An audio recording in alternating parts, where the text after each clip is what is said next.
During my career in medicine, I practiced probably what would be mostly called academic medicine. I had a research program in addition to a clinical program. In the clinical program, I saw patients who had hematologic, that is, blood disorders. These would be patients who had diseases of the red blood cell, sickle cell anemia, or thalassemia, some patients who had leukemia or who had bleeding disorders. In my class in medical school, there was a class of 120, and there were 5 women. And that was about standard, plus or minus a few. That was about standard for most of the Ivy League schools. I don't think that one was aware of being treated differently than men by any of the faculty. There were clearly some of the students who rather resented the fact that there were women in the class, but one didn't really take that terribly seriously. They were the kind of students one didn't take seriously.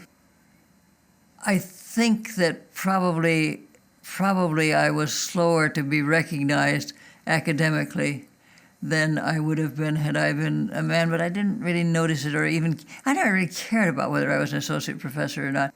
The only place where I was sure that I probably was discriminated against was at times in the salary scales. At times was fairly clear to me that men of the similar rank and, if anything, somewhat lesser accomplishment were making more money. And I was aware that happened from time to time. On the other hand, I had enough money, so it didn't really matter.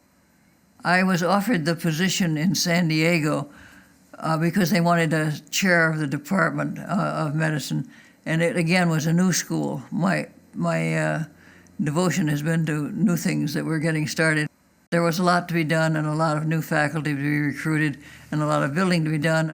I think it's important to mentor the young physicians who are interested in research and who need some time to get the tools, the necessary tools, and to learn how the research is done, and also how grants are obtained and how grants are administered. And how the American system requires some administrative kind of role model for a person who's entering it for the first time.